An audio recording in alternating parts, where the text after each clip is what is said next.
La última banca, un espacio de conversación sobre contingencia desde un prisma cristiano pentecostal. Mi nombre es Daniel Díaz y sean todos muy bienvenidos.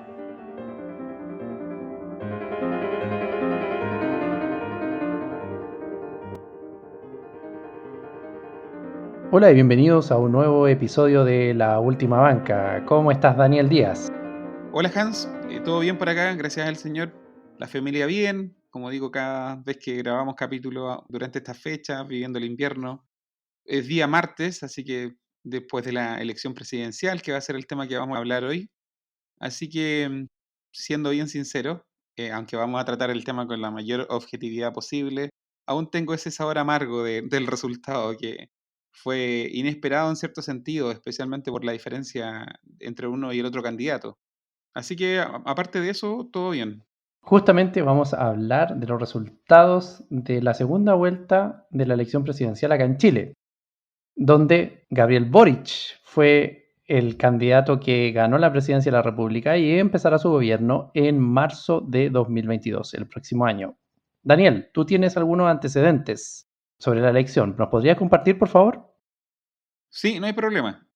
Antes de entrar directamente al tema, quisiera invitar a las personas que nos han seguido hasta acá y que se han ido sumando a esta pequeña comunidad que crece lento, pero a paso firme, que se sigan suscribiendo, que compartan los videos, que los comenten. Estamos ya en 364 suscriptores, que para nosotros es interesante, es un número que nos motiva y queremos llegar a los 500 para luego hacer un live con las personas que nos siguen y tener una interacción más directa en cuanto al tema y preguntas. Entonces, eso, invitarlos a suscribirse y cuando lleguemos a 500, que al ritmo que vamos puede ser quizás en febrero, vamos a hacer un live y ahí podemos interactuar más directamente. Ahora, pasando al tema de que nos convoca, que es el análisis de esta segunda vuelta.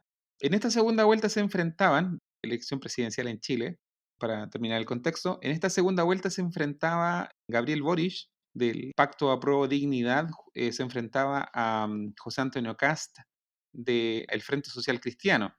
La elección tuvo una participación récord en muchos sentidos, ya que la participación pasó los 8 millones de votantes, cosa que no se había dado con anterioridad. El sistema chileno de votación hasta el año 2012, por ahí, 2012, 2013, no recuerdo bien el año, cambia de voto obligatorio, inscripción voluntaria, que era anteriormente, pasa a ser inscripción obligatoria y voto voluntario. Básicamente todo aquel que cumple 18 años, que tiene nacionalidad chilena, puede votar y está inscrito en el sistema de votación, pero la votación es voluntaria.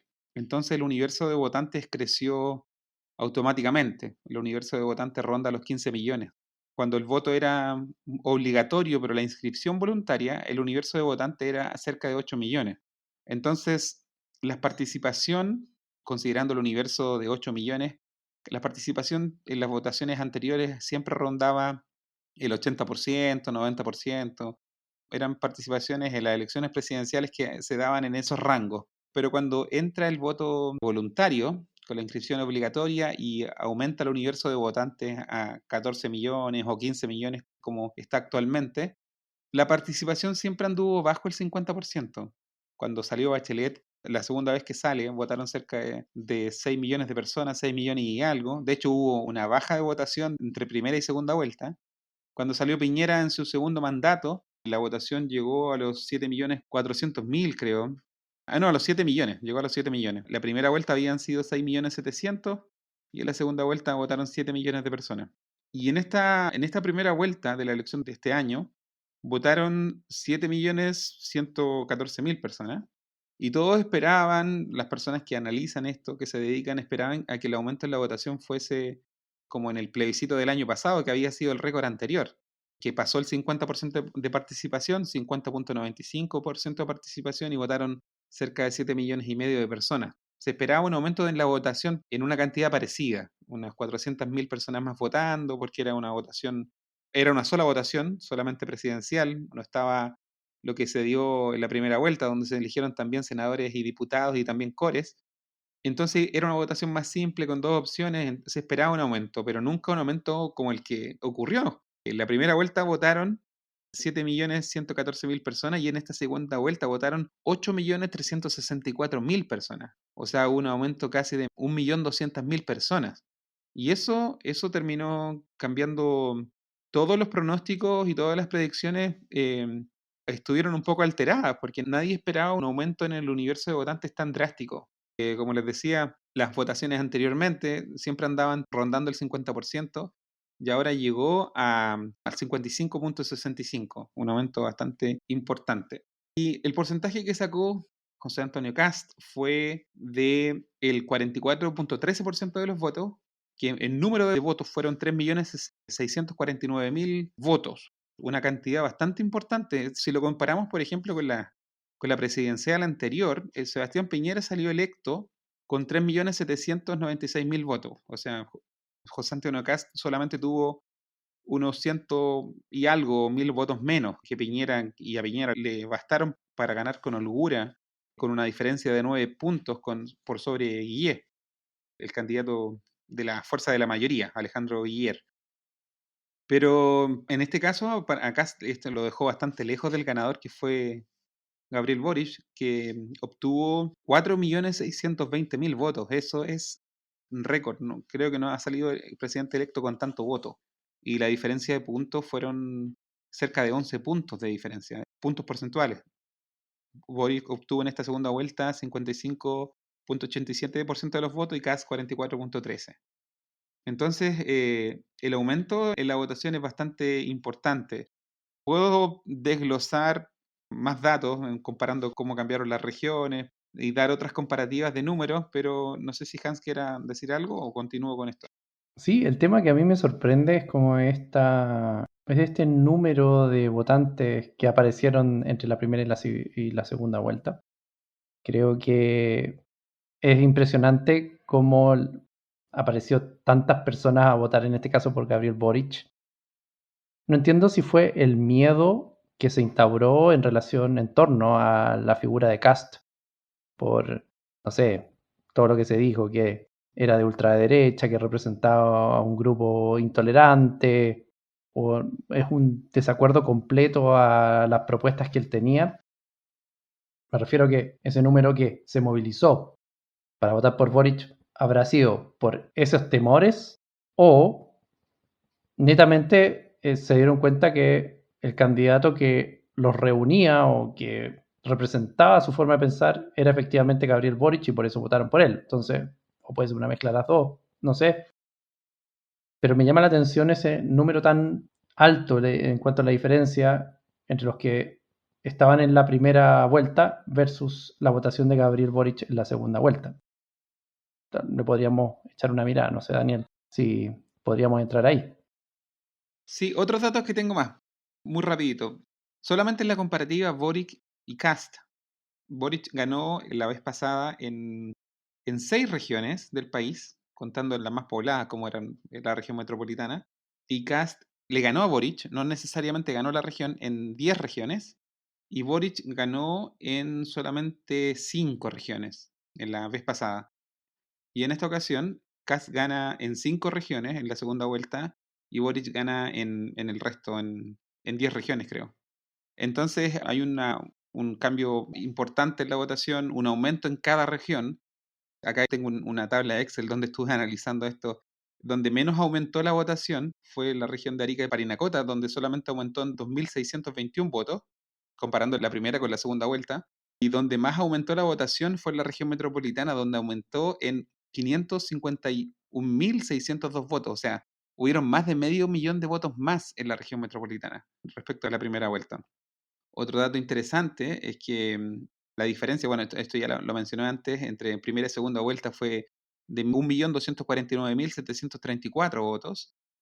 Y también el aumento en votos de lo que ganó Cast, comparando la primera con la segunda vuelta, fue 1.688.000 votos, y lo que ganó Boric obtiene 2.805.000 votos más. Ahora, otra comparación que también habla mucho del impacto que tuvo estos nuevos votantes, que da la impresión que casi se pasaron de forma íntegra a Boric en este aumento drástico que hubo entre primera y segunda vuelta. Yo hacía una sumatoria de los votos que obtuvo Sichel, Kast y Parisi en primera vuelta, entendiendo como que muchos de los votos de Sichel se fueron a Kast y un porcentaje importante de los de Parisi se fueron a Kast también, creo, en esta segunda vuelta. La sumatoria de los votos de Kast, Sichel y Parisi en primera vuelta dan 3.758.000 votos. Y los votos que obtiene Kast en esta segunda vuelta fue 3.649.000. O sea, ni siquiera alcanzó a captar todos los votos de Parisi y de Sichel, algo igual que se esperaba. Y en el caso de Boric, todos los votos de la izquierda en la primera vuelta, incluyendo a Proboste, a Artés y a Marco Enríquez o Minami, fueron 3.267.000 votos, y los que obtiene Boric en esta segunda vuelta fueron 4.620.000. O sea, el aumento de Gabriel Boric en los votos de toda la izquierda en la primera vuelta, Gabriel Boric obtiene 1.353.000 votos más, y el aumento de votantes entre primera y segunda vuelta fue de 1.249.000 votos más. O sea, incluso si hubiese absorbido a todos los votantes que se sumaron a esta segunda vuelta, a Gabriel Boric todavía le sobran 103.000 votos más. Entonces es bastante importante la diferencia que se generó y especialmente la inyección de estos nuevos votantes. He leído dos tipos de noticias, que las mujeres menores de 50 fueron las que sacaron presidenta Boric, y otros dicen que los jóvenes menores de 35 entraron en masa y quedaron sobre representados en esta segunda vuelta. Pero como te comentaba por interno antes que comenzáramos, parece que eso es más difícil de determinar ahora, porque antiguamente las mesas eran por edad y por sexo, pero hoy está un poco más combinado eso, entonces no sé si se pueden llegar a tener conclusiones certeras en cuanto a cómo votan los jóvenes, pero da la impresión que los jóvenes menores de 35 tenían una preferencia por Boric en una relación algo así como 70-30, o sea, cerca del 70% de los bajos de 35 tienden a votar por Boric por sobre Kast, y solamente el 30 se inclinaba por Kast. Entonces quizás ahí estuvo, quizás en esa cantidad de votos y en ese universo de votantes se generó esta diferencia que nadie esperaba. Todos esperaban que ganara cualquiera de los dos y con una victoria bastante estrecha. No sé si hay encuestas que hayan dado tantos puntos porcentuales de diferencia. Creo que ninguna se atrevió a dar una diferencia tan alta, porque nadie tampoco preveía que votara tanta gente. Así que eso como análisis muy rápido a lo que fue esta segunda vuelta en cuanto a números. Ahora vamos a pasar a hacer análisis más político y de repente nos tiramos con algunas predicciones de lo que viene. Y hay algo que te quiero comentar más adelante y es la reacción que ha tenido mis contactos en redes sociales con el hecho de orar por las autoridades. Así que yo creo que con ese tema podríamos estar cerrando el capítulo de hoy. Pero Hans, cuéntame, ¿qué te parece todo esto que te conté? Bueno, como este es un programa de opinión, vamos a ejercer la opinión. ¿Cómo se siente aquí en el país esto? Como Daniel decía, bueno, hay un grado de tristeza para los que habían puesto su voto en el nombre de Kast. Y una tremenda alegría para las personas que votaron por Boric, porque como ya revisamos los números, podemos ver que el porcentaje, gran porcentaje que Boric tuvo de votación, acalla un poco estos bríos que se venían escuchando, sobre todo en redes sociales, sobre este movimiento de derecha que venía fuerte, que venía pisando, que tenía una posibilidad de alcanzar la presidencia, el sillón presidencial, pero en la práctica ya hemos visto que Chile votó, se orientó por un tipo de modelo. Nosotros lo habíamos compartido también en este mismo podcast. Yo personalmente había presentado la idea de que se contraponen dos formas de liderar el país. Una que está ligada a la igualdad, otra a la justicia. Entonces, finalmente, la gente se quedó con el tema de la igualdad y ahora vamos a ver cómo Gabriel Boric tiene que ejecutar todo su plan de gobierno, que tiene mucha, o genera más bien mucha incertidumbre, sobre todo en el plano económico. Y hay que ser sincero también, que los acompañantes de Gabriel Boric tampoco han manejado comunicacionalmente bien, creo yo, el tema de este triunfo. Entonces, como que esta votación amplia o el mayor porcentaje o la diferencia entre los porcentajes se lo han atribuido de alguna forma a ese ímpetu izquierdista y han salido algunos comentarios bastante, desde mi punto de vista, nefastos para la economía y para la sociedad. Entonces, como que Boric no ha estado ni siquiera un día, no estuvo ni un día disfrutando su triunfo, y salieron diferentes personajes políticos dando opiniones que creo que en vez de calmar las aguas y generar paz, que era uno de los mensajes que también mencionó Daniel Antilef en nuestro episodio anterior, dejaron todo muy álgido el tema de la incertidumbre, y eso genera también, y por qué no decir, una respuesta desde el mercado, desde la economía, hacia esta votación tan amplia y hacia este modelo, hacia esta forma de ver el país, ver la nación, sus componentes, y especialmente el tema que yo les comentaba, el tema económico, que es una de las cosas que más a nosotros nos preocupa. Sin embargo, veíamos algunos personajes, como les decía, que trataban de minimizar esto diciendo, fíjese que estos indicadores van y vienen, esto puede ser algo pasajero, después se va a estabilizar, pero en realidad, sinceramente yo creo que no viene muy bien para Chile no un gobierno per se de Boric, sino no por Boric, no por la persona de él, sino por las ideas que él tiene y que va a implementar en su gobierno, y con la gente que, vuelvo a decir esto, con la gente que se está rodeando. El Partido Comunista ya fue bastante claro. Salió Daniel Jadwe diciendo que la coalición que ellos tienen armado mayoritariamente es del Partido Comunista, tratando de hacer ver que ellos son los que van a estar detrás del poder, y básicamente, seamos honestos, el cerebro detrás de Boric va a ser el Partido Comunista. El timonel del Partido Comunista, el secretario general, ya también dijo hoy en la tarde que la DC o la democracia cristiana era básicamente algo que iba a estar con ellos, pero en realidad no lo iban a tomar mucho en peso. Y eso está visto también por los resultados que se vieron en la primera vuelta, donde Jasna Proboste no tuvo el número de votos que se esperaba, que ellos esperaban como coalición. Entonces, seamos bastante honestos, esto tiene también un gusto a derrota, no solamente porque la gente eligió, ¿cierto?, este modelo, y uno tiene esta sensación porque yo creo que la gente ha sido engañada, la gente durante muchos años se les presentaron ideas o narrativas que no eran tales, que nos derivaron a un proceso de violencia hace 2 años atrás, que después aparecieron de alguna forma canalizadas a través de una convención constitucional y una votación entre el apruebo y el rechazo. Después hemos visto esta elección de representantes para la constituyente, los famosos constituyentes. Vimos ahí a Stingo hablando desaforadamente. Luego hemos visto esta conformación de este nuevo parlamento que llamaba un poco, que llama todavía al equilibrio, que es una de las esperanzas que tiene la gente, digamos, que a pesar de que estos tintes de izquierdistas del gobierno, esta revolución que se plantea desde algunos sectores de la izquierda hoy sea atenuada por el gobierno, sin embargo la constituyente en sí no da esa seguridad. Entonces creo que estamos navegando en un mar muy tormentoso todavía. Hay gente muy empoderada, la izquierda se va a empoderar aún más, y también creo yo que esto nos va a afectar.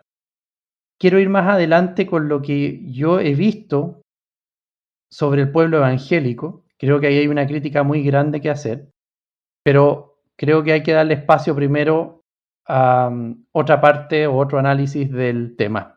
Bien someramente, por lo menos yo no estoy conforme con los resultados, pero más allá de eso, mi análisis va a la motivación por qué esta gente votó de esta manera, por qué mi país, por qué mi nación eligió este camino. Y veo yo en la respuesta que puedo encontrar, también sumado a otros medios que están en internet y es fácil encontrarlos, es que aquí hubo un plan que se dio, que buscó ciertas fragilidades en la sociedad chilena, que jugó también en parte con la ignorancia de algunas personas, con las ilusiones de otras, y que estamos viendo ahora el resultado de muchas frustraciones de un modelo capitalista que sin duda hay una crítica muy grande también hacia el modelo, que deja a grupos pequeños atrás, esos grupos pequeños de alguna forma sintieron esta frustración y la canalizan a través de diferentes medios. Gracias a Dios lo hicieron ahora a través de una votación, sin embargo creo yo que esta votación no nos va a llevar por un camino económicamente estable que nos va a permitir alcanzar el desarrollo que tanto queríamos y que en algún momento vimos cercano. Yo creo que ahora eso, tanto por la pandemia, tanto también por esta votación, se va a ir alejando día tras día, mes tras mes y año tras año. Esa es mi opinión por ahora. Daniel, te paso ahora para seguir avanzando en el desarrollo del tema de hoy. Bueno, voy a tratar durante el programa de mantenerme lo más objetivo posible y compartir análisis de otras personas que saben más que yo, porque comparto bastante la desazón de Hans. Yo llevo viviendo en el extranjero hace varios años, primero por estudio, me fui a hacer un doctorado afuera, y ahora por trabajo, estoy haciendo un postdoctorado. Y mis planes siempre fueron volver a Chile, después de que termine todo este periodo. Entonces, me apena bastante volver a un país tan diferente al que dejé hace ya varios años. De hecho, comentaba con Hans que el próximo año se van a cumplir 10 años de la primera vez que salí de Chile. Entonces, claro, también siento esa desazón. Pero no quiero aburrirlos con eso y prefiero por ahora compartir otros análisis. Escuchaba esta semana y también he escuchado casi todo este periodo de elecciones a varios programas de análisis político, y uno de los que más me ha gustado, porque es equilibrado, es un programa que aparece en un canal de YouTube que se llama El Líbero. Y en este programa donde se dedican a hablar de las elecciones, habían siempre dos invitados. Estaba por un lado Pepe Out, que creo que es un diputado, no sé si pertenece al PPD o está independiente, pero es alguien de la centroizquierda muy racional, bastante democrático, lo encuentro yo en sus opiniones. Obviamente no comparto muchas de sus opiniones, pero lo encuentro muy respetuoso a la hora de votar. No le da lo mismo echarse a toda la izquierda radical en contra cuando le ha tocado votar en ciertas ocasiones. La última fue la segunda acusación constitucional que le hicieron al presidente Sebastián Piñera, donde dio un discurso que fue bastante interesante. Está él en ese programa y estaba también otra persona que se llama Darío Paya. A él no lo conozco mucho, pero me parece que en su tiempo perteneció a la UDI o a algún partido de derecha. Entonces tenemos a alguien de centro izquierda y alguien más de centro derecha y los análisis son bien interesantes. Y Pepe Out fue especialmente certero en casi todas las predicciones que hizo, tanto en primera como en segunda vuelta. Por eso vuelvo a escuchar ese programa para ver qué dicen. Y ahora cuando analizan ellos este triunfo, la segunda vuelta, a mí lo que me interesó, lo que encontré atractivo y que les quiero compartir es lo que decía Pepe Out respecto a los desafíos que se le vienen al presidente electo Gabriel Boric, que entre paréntesis es súper joven, tiene mi edad, de 35 años. Se le vienen bastantes desafíos porque tiene una coalición bastante, yo creo que difícil de organizar. Ahí el Frente Amplio ya es un movimiento con muchos partidos dentro y tienen un partido que es grande, que es el Partido Comunista, que ellos tienen su evangelio revelado ya hace tiempo, o hace décadas. Ellos tienen una idea y no se mueven de eso y son disciplinados. Entonces, de hecho, ya creo que fue durante la segunda vuelta o en la primera vuelta donde Hadwe fue el candidato que perdió en las primarias, que pertenece al Partido Comunista, que perdió en las primarias del Pacto Apruebo Dignidad. Él decía que si Gabriel Boric se movía a un milímetro del programa que tenían ellos en común, que él iba a ser el primero en ponerse en oposición. Y justamente Pepe Out se refería a esto y decía que Gabriel no se tenía que mover un milímetro, sino que se tenía que mover kilómetros, decía. Se tenía que mover kilómetros con la idea de volver a la política de los consensos, que fue quizás la gran virtud de estos 30 años, donde se alternaron gobiernos de centro derecha y de centro izquierda principalmente. La concertación, pese a todo lo malo que le podamos encontrar, fue bastante dialogante, fue bastante buena para llegar a acuerdos, a la cocina que tanto aborrecen los octubristas, la gente que ha tomado el levantamiento de octubre casi como una religión. Entonces, esa cocina ellos aborrecen mucho y Boris, si quiere gobernar, va a necesitar bastante de eso, de esa política de acuerdo. Y es precisamente ahí donde va a chocar, yo creo, con la izquierda más radical, incluido el Partido Comunista, que creo yo que no son muy dados a eso. Bueno, hay gente a la izquierda del Partido Comunista que son mucho menos dialogantes. Entonces, por eso Pepe Out decía que se va a tener que mover kilómetros.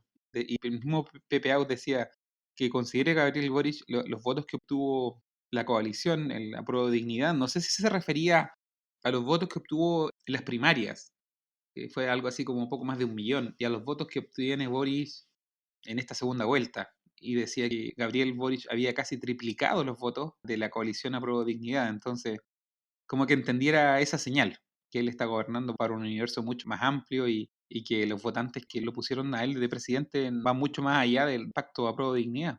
Entonces tiene que saber abrirse. En el fondo estaba diciendo que el Gabriel Boric que tiene que gobernar, si es que quiere tener éxito, es el de segunda vuelta más que el de primera vuelta.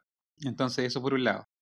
Darío Paya creo que daba esta idea que me gustó. Decía que Boric va a tener la necesidad de estar chocando contra los extremos y daba la imagen, o sea, ponía como una imagen visual de una caja. Decía, y va a depender de él si expande el rango de acción que él tenga, en el fondo moviendo los muros de esta caja hacia los costados, o si esta caja se empieza a apretar y apretar y apretar y le dejan con muy poca capacidad de acción, que es un poco lo que quieren hacer partidos disciplinados como el comunista, donde le ponen las líneas rojas que no tiene que cruzar.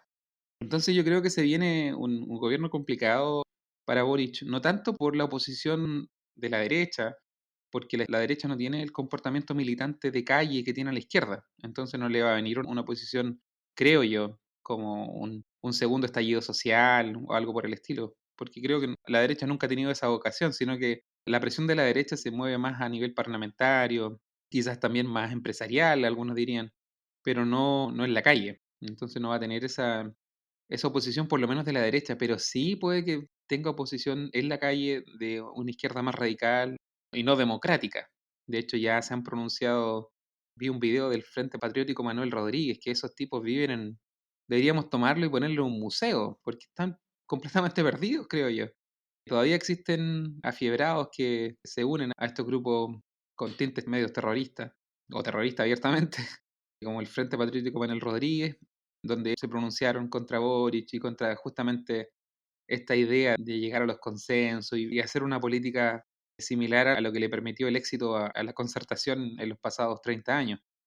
También se pronunció el líder de la CAM, que entre paréntesis ya comenzaron a quemar de nuevo, ya comenzaron a actuar de forma descontrolada en el sur. De hecho, tengo la noticia del pronunciamiento de Héctor Yaitul. Es una noticia del Canal 13 que la podemos dejar en la descripción.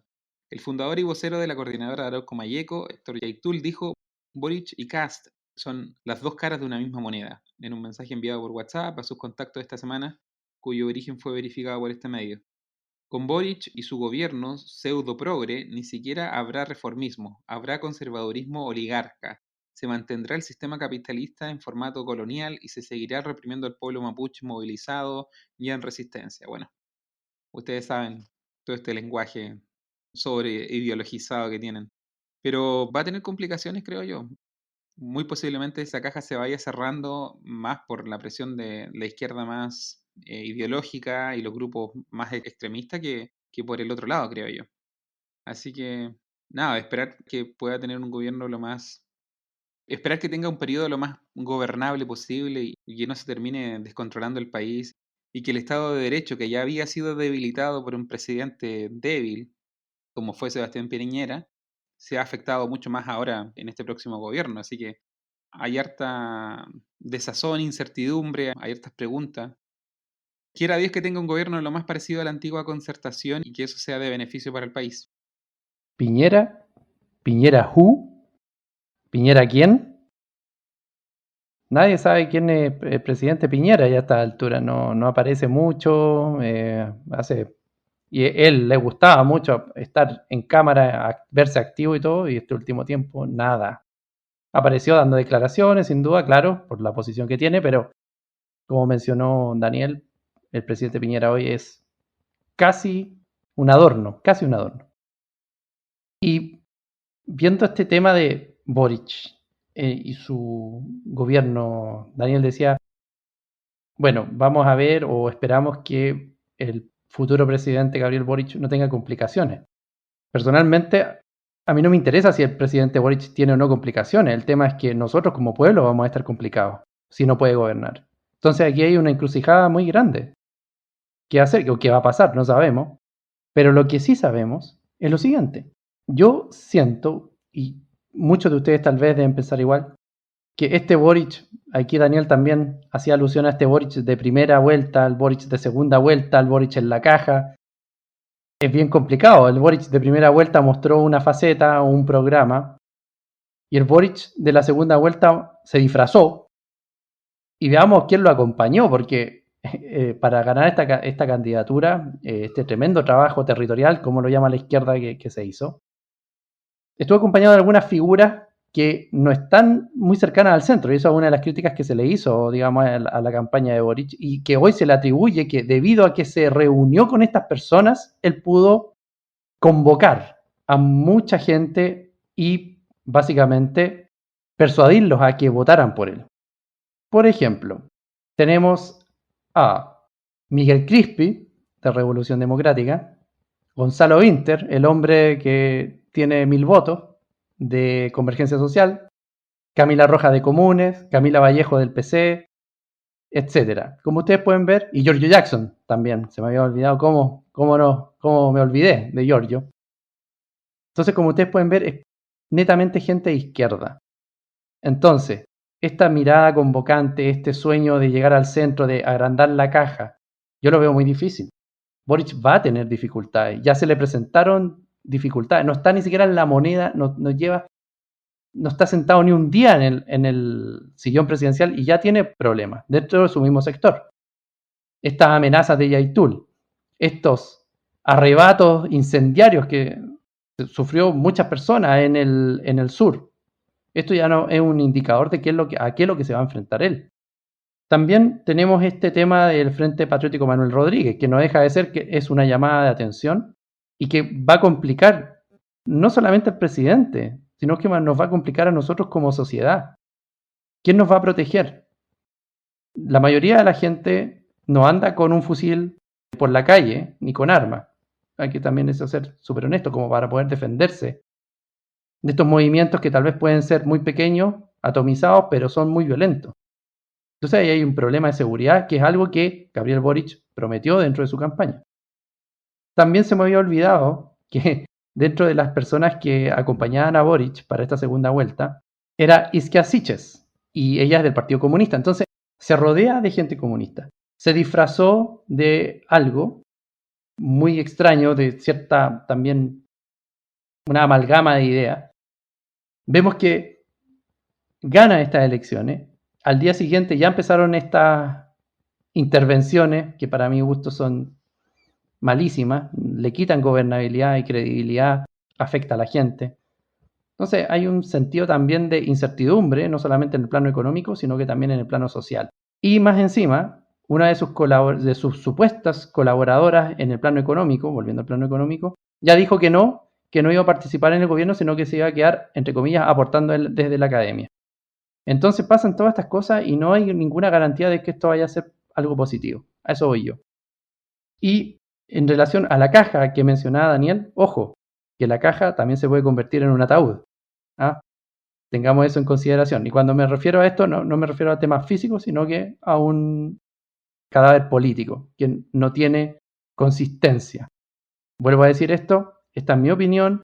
Creo que detrás de la figura de Gabriel Boric está la izquierda más dura, está el Partido Comunista, y vamos a ver en el desarrollo de su mandato cómo él puede lidiar con esta presión tan grande que el Partido Comunista ya ejerce sobre él. Una de las cosas, también ya pasando a otro tema, una de las cosas que a mí me llama la atención es cómo el pueblo evangélico recibe esto. Recordemos que hace algunas semanas atrás, una de las grandes iglesias pentecostales de Chile hizo un llamado a una cadena de oración. Hizo también una media vigilia a nivel nacional utilizando una plataforma de este tipo. Y que justamente se hizo un llamado bien claro de parte de las autoridades durante esa cadena de oraciones y también en el desarrollo de la reunión final, que era lo cúlmine de esta semana de preparación, para que la hermandad se movilizara a votar, para que votaran a conciencia y todo eso. Y vemos que no pasó nada. Podríamos decir, número uno, esto ya lo hemos analizado en otras reflexiones aquí en el podcast, es que el pueblo evangélico en sí no existe en cuanto a un voto político, es decir, ¿qué quiero decir con esto? Es que no existe eso del voto evangélico, es netamente un volador de luces.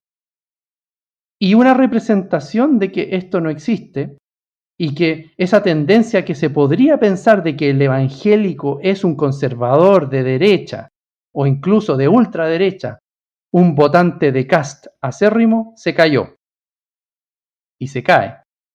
Y les voy a dar un ejemplo vivo de esto. Entre toda esta alegría que presentaron las personas que votaron por Gabriel Boric, apareció en la televisión, digamos, en los medios, un hermano que arriba de un camión tenía colgado un logo de una iglesia muy grande, que era justamente esta la que hizo el llamado a esta cadena de oración, específicamente incluso hijo de un pastor de renombre, que ya no está con nosotros, y que hacía un llamado, digamos, lo entrevistaron, y estas fueron sus palabras. Por favor, revisémoslas. Porque nosotros defendimos este triunfo porque es un triunfo del pueblo. Ellos tenían una campaña de mentira, solo mentira, y la gente no creyó, porque esa mentira del comunismo no existe, es mentira. Así que celebrando acá, celebrando, muy contento, muy feliz de celebrar. He votado todas las veces, viajé 200 kilómetros para... Bueno, ahí podemos ver, dentro del espectro evangélico, también hay personas que votan por la izquierda, número uno. Eso es como la primera lección que podemos sacar de este video, que está contento porque el pueblo va a recibir lo que se esperaba, ¿cierto? Que es este concepto de igualdad. Y ojo, que esto no solamente uno puede decir, claro, este era un tipo que estaba por ahí y que le hicieron una entrevista, ¿cierto? Y se nota que es evangélico, número uno, bueno, porque lo identificaron varios hermanos de la iglesia, y dos, porque tenía, como les dije, el logo ahí en el vehículo, se le veía. Y uno puede pensar, claro, esta persona es una persona humilde, entonces está inclinado a eso, pero no es tan así, porque también hay gente con estudios cercanos también de alguna forma a nosotros, que creen que el camino de la izquierda, el camino del socialismo, es el camino que tiene que tomar la nación. Y estoy hablando de gente que estudiosa y que se ha introducido en este tema político. Y lectores acérrimos, podríamos también llamar, o personas que han estudiado estos temas, han hecho campaña abierta por Boric, creyendo que ese es el fin. Entonces, número uno, vuelvo a decir lo mismo. Se cae esta idea de que el votante evangélico es el votante conservador de la derecha. Dos, tenemos gente sencilla como la que escuchábamos y también como el perfil que yo les mencioné. Esta gente podríamos llamar persona que ha vivido en la clase media, que se ha desarrollado y que tiene estudios y que de alguna forma justifica el camino de la izquierda a través de sus estudios, sin conocer el otro espectro, que es lo que va a ocurrir, yo creo, ya más adelante, si es que los bríos de la izquierda no se retienen, que puede ser y puede llevar el país a una recesión económica fuerte, más allá de lo que está pasando con la pandemia. Y un mal manejo económico significa mayor cesantía, más estos grupos de izquierda que ya hicieron su llamado, incluso las armas, para poder defender la verdadera izquierda. Entonces aquí hay un terrible problema. Y el pueblo evangélico tiene que ser capaz de reflexionar, porque nosotros nos hemos comportado de forma muy inocente desde mi punto de vista. Hemos dejado que otros tomen de alguna forma el rol que nosotros deberíamos estar tomando en las calles, de ayudar al que no tiene, de educar al que no tiene educación, y así sucesivamente, una labor social que va más allá de la predicación que nosotros hacemos, sino que aquí notamos que hay desde mi punto de vista, hay una especie de aprovechamiento incluso de la izquierda en los sectores populares, porque como ya ustedes seguramente ya vieron, hubo una mayor cantidad de votantes en los sectores, podríamos decir, menos acomodados de la región metropolitana, que fueron a votar por Gabriel Boric, y sin duda alguna yo creo que ahí sí había gente que era evangélica y que fue y votó y dio su voto por Boric. Pero detengámonos en esto, es que no puede pasar esto de que nosotros estemos apoyando a sectores que estén en contra de lo que nosotros creemos, como por ejemplo el aborto libre. ¿Cómo compatibilizamos eso? ¿Cómo nosotros como pueblo evangélico pueden titularnos a nosotros de lo que sea? De conservadores, de derechistas, de fachos, de momios, todo lo que, el adjetivo que a ustedes se les ocurra. Pero no puede ser que nosotros como pueblo evangélico, pueblo creyente, pueblo que estamos en las calles, que vamos a predicar, que salimos, que hemos salido, yo también lo mencionaba, fuimos los reyes de las calles en algún momento. ¿Cómo es posible ahora que en la misma sociedad donde se predicaba el mensaje del Evangelio, esa misma familia ahora haya criado a un joven que, independiente o no que haya alcanzado estudios, esté a favor de las políticas que van a impulsar, por ejemplo, el aborto? Eso me parece a mí que es una falta de inteligencia a nivel espiritual de reconocer nuestros valores y poder protegerlos. ¿Cómo vamos entonces a enfrentarnos a una sociedad o a un grupo político que nos dice que nos van a traer igualdad repartiendo todo lo que hay cuando en realidad no se está generando lo suficiente, produciendo lo suficiente para poder repartirlo? ¿Cómo es posible? ¿Cómo es posible que nos podamos creer nosotros como pueblo evangélico, gente que supuestamente hemos tenido un encuentro con nuestro Señor y que podemos de alguna manera tener esa mentalidad de Cristo, una claridad, una paz interior, y vamos a estar fomentando que se generen situaciones de violencia y apoyando que se queme y que la gente quede impune, esas personas que cometieron esos delitos, esos saqueos, que queden impunes? ¿Cómo nosotros vamos a estar apoyando ese tipo de cosas? Pero lo hacemos, y lo hacemos porque a mi entender hemos tomado el camino del folleto, hemos tomado ese folleto, hemos tomado ese panfleto, no hemos quedado con eso solamente, porque no hemos sido nosotros capaces como iglesia de generar una reflexión que nos lleve a un grado de pensar, detenernos y pensar la ciudad y generar paz para la ciudad y prosperidad para la ciudad. Eso no nos ha interesado. Entonces, cuando llega gente, yo esto me recuerdo de hace como 10 años atrás, que teníamos una tremenda discusión a nivel de pentecostales en nuestra misión, que estábamos escondidos en las 4 paredes y había que salir de las 4 paredes, y eso se da por un tema teológico. Pero hoy en día yo veo que este tema de las 4 paredes también nos impactó ahora políticamente, porque la falta de búsqueda tanto de Dios como también de respuestas a nuestras inquietudes sociales no las pudimos solventar bien. Y con un bajo nivel educativo o cognitivo, podríamos incluso decir, hemos caído en estos cantos de sirena que la izquierda nos ha colocado. Perdónenme si soy muy directo y estoy alargándome mucho, pero me parece que esto nosotros lo deberíamos tomar como iglesia a reflexionar. No puede ser que una iglesia o varias iglesias hayan estado orando desde Arica a Punta Arenas toda una semana, dando testimonio, entregando este mensaje de poder pensar nuestro voto, y de así, sin casi chistar, aparezcan más de 1 millón de votos apoyando, y sin duda dentro de ese millón, de ese universo, 1 millón de votos también iban evangélicos, apoyando estas políticas que nos van a llevar a una debacle económica, a una debacle moral, algo que nosotros no queremos como pueblo evangélico, y estemos tan tranquilos. Yo creo que aquí sí efectivamente hay una falla social que se reproduce dentro de la iglesia en general y que no se ha sabido manejar bien, de nosotros como hermandad y también de nuestras autoridades. Con eso voy a terminar, Daniel. Bueno, quiero yo hacer una breve precisión. Cuando tú citas a Jadwe al principio del capítulo, creo que lo que dice él es como somos nosotros el partido más grande de esta coalición, duela que le duela, una cosa así, con todas las implicaciones que eso pueda tener. Esa sola precisión para los que sean un poco más puristas con las citas, quiero dejarlo eso claro. Y quiero abrir un último tema. Nosotros aquí nos movemos por pauta y quiero solamente dejar este tema planteado. Esta va a ser mi última intervención, yo creo. Hans después me puede dar alguna opinión, pero yo creo que no vamos a llegar a una conclusión. Solamente quiero plantear el tema porque se ha estado discutiendo mucho el día de hoy en redes sociales, y es el tema de orar por las autoridades. Aquí hay 2 posiciones claras que las voy a presentar. El ejemplo que voy a colocar es un hermano que fue un votante de Boric, claramente, y el otro ejemplo es un votante de Kast, pero no quiero dividirlo de forma tan simple como eso, porque hay votantes de Kast en las presidenciales que opinan como el hermano que les voy a leer que fue votante de Boric, respecto a si se debe o no orar por las autoridades. Pero antes de eso quiero leer 2 citas que dan un poco el contexto a esta discusión.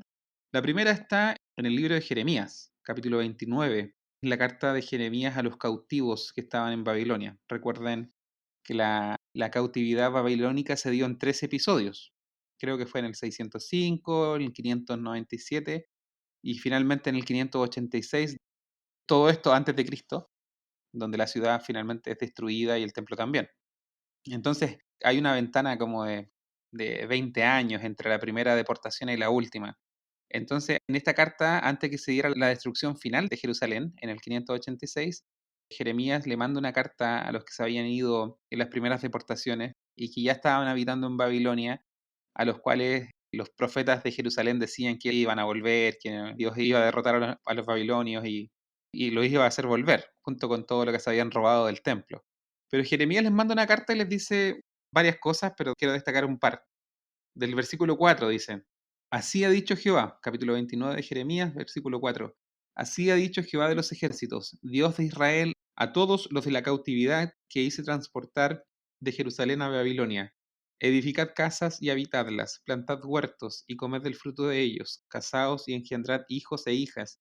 Dad mujeres a vuestros hijos y dad maridos a vuestras hijas, para que tengan hijos e hijas multiplicados ahí y no os disminuyáis. Y esto es lo más importante. Y procurad la paz de la ciudad a la cual os hice transportar y rogad por ella a Jehová, porque en su paz tendréis vosotros paz. Esto se ha rescatado como un principio bíblico y se aplica a través de las edades. Procurar la paz de la ciudad. Cuando se habla de ese término, se está pensando en este pasaje puntual. Y la otra cita que quiero dar se encuentra en la primera carta de Pablo a Timoteo, el capítulo 2. Los primeros versículos del capítulo 2 dice así: Exhorto ante todo a que se hagan rogativas, oraciones, peticiones y acciones de gracias por todos los hombres, por los reyes y por todos los que están en eminencia, para que vivamos quieta y reposadamente en toda piedad y honestidad, porque esto es bueno y agradable delante de Dios nuestro Salvador, el cual quiere que todos los hombres sean salvos y vengan al conocimiento de la verdad. Bueno, esa es otra también cita que se usa en esta discusión de orar por las autoridades. Bueno, producto del triunfo de Gabriel Boric y la decepción que se generó en una parte importante del pueblo evangélico, se ha dado esta discusión de si se debe orar o no por las autoridades. Yo creo que nosotros vamos a dar una respuesta, posiblemente después que salga este capítulo, vamos a tratar de hacer alguna reflexión desde la banca. Yo quizás me puedo hacer cargo de ella para dar una opinión y entrar también en este debate. Pero hasta hoy he visto opiniones dispares y que las quiero compartir. No voy a nombrar a los contactos de Facebook desde donde lo estoy leyendo, pero si escuchan este capítulo, perdónenme por tomar sus escritos sin permiso. Bueno, el primer contacto, que es el que le decía yo, que votó por Boric, pero no quiero presentar esto como si fuera solamente los votantes de Boric los que piensan así, sino que también hay personas que votaron por Kast y están de acuerdo con este comentario, que ni siquiera es de él, sino que es una cita. El que lo comparte es un hermano presbiteriano y es una cita a la Confesión de Fe de Westminster. Y dice así: es deber del pueblo orar por los magistrados, honrar a sus personas, pagarles tributos y otros derechos, obedecer sus mandamientos legales y estar sujetos a su autoridad por causa de la conciencia. Todo esto que dice está con cita. Primera de Timoteo 2, 1, 2, lo que leí recién. Primera de Pedro 2, 17, Romanos 13, 6 y 7, Romanos 13, 5, Tito 3, 1. La infidelidad o la diferencia de religión no invalida la autoridad legal y justa del magistrado ni exime al pueblo de la debida obediencia a él, de la cual las personas eclesiásticas no están exentas. Esto está en la Confesión de Fe de Westminster, el capítulo 13.4 parece. Esa es una opinión, por un lado. Y por otro, voy a citar a otro contacto que tengo de Facebook. En este caso es un pastor, no estoy seguro si es bautista o presbiteriano, que tiene una opinión diferente. Quiero dejar estas dos opiniones para que entiendan cómo está el ambiente, por lo menos en redes sociales, esta discusión. ¿Oramos o no oramos por el nuevo presidente? Y la opinión de él es diferente. La opinión es, por decirlo así, opuesta. Dice así, estas son ya palabras de él, esto no es una cita. El pastor dice, un pastor bastante joven, entre paréntesis, dice: Boric y su gente dicen: vamos a refundar el país, desde nuestra visión revolucionaria impulsaremos el feminismo con aborto libre y la abolición de los roles de géneros, promoveremos la agenda de las disidencias sexuales, el indigenismo, el estatismo, así que traemos una nueva visión de la sociedad, la familia y el ser humano. Y él pone entre paréntesis claramente en el sentido opuesto a la palabra de Dios. Y después dice: la reacción de muchos cristianos es, entre comillas, ahora debemos orar para que a Boric le vaya bien. Y él dice de forma bien tajante: no y 1000 veces no. Jamás encontraremos un mandato en la Escritura a orar para que los gobernantes impíos puedan prevalecer en sus fines perversos y contrarios a la ley de Dios. Oren por su conversión, oren para que muchos ciudadanos del país puedan ser convertidos, oren para que podamos vivir quieta y reposadamente. Pero por favor, que se entienda que esto significa precisamente que a ellos no les vaya bien en lo que pretenden hacer. O sea, es como orar contra la agenda que ellos traen. Esa es como la interpretación que le da este pastor y entra en colisión con lo que acabo de leer, yo creo, del otro contacto. Entonces, eso les quiero plantear como una discusión que los pueden dejar de repente en los comentarios. ¿Cómo lo ven ustedes? ¿Se debe orar o no por las autoridades, por el bien del país, por la paz de la ciudad, para que vivamos quieta y reposadamente? Se puede hacer esta distinción entre el cargo, porque una cosa es el cargo de presidente, o sea, la dignidad del cargo y lo que representa para la democracia liberal en la que vivimos. Si la figura del presidente pierde autoridad, se cae toda la estructura republicana en la que estamos, me refiero yo. Entonces uno puede orar, creo yo, es opinión personal, no necesariamente por la agenda, pero sí porque se mantenga el Estado de Derecho, porque se mantenga la separación de poderes, porque se mantenga el equilibrio democrático que nos ha dado la paz de los últimos 30 años.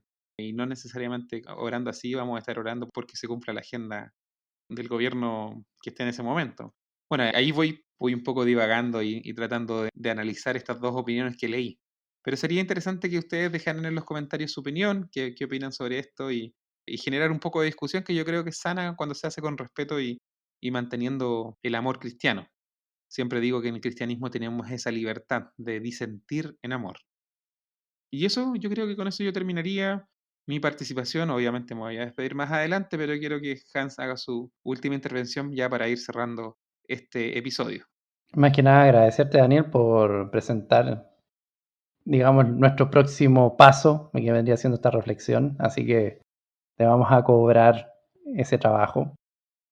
Por otro lado, sí, yo creo que estoy de acuerdo, podemos disentir en amor, no hay ninguna situación que nos impida tener un intercambio en comentarios. En todo caso, aquí también hago el llamado, aprovecho de hacerlo, que si les gustó el episodio de hoy, o si no les gustó, también pueden dejar sus comentarios abajo. Sabemos que en particular este episodio, por lo menos por mi parte, ha estado más bien parcial.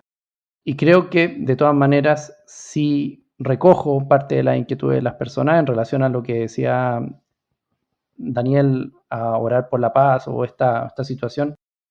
Primero que todo tenemos que orar con acción de gracias, creo yo, y orar por el pueblo en general, nosotros también como el pueblo evangélico, por nosotros mismos también, para que el Señor nos dé fuerza, nos permita también tener palabras de aliento en momentos de dificultades, si es que creemos como personas como yo que se vienen momentos muy difíciles para Chile, tener esa capacidad de poder, sin pasar a llevar al otro, tener palabras de aliento en momentos de dificultad que yo creo que se van a dar en algún futuro, y poder avanzar también en nuestra labor, que es la labor de la iglesia, que es predicar el evangelio y que otras personas conozcan al Señor Jesucristo.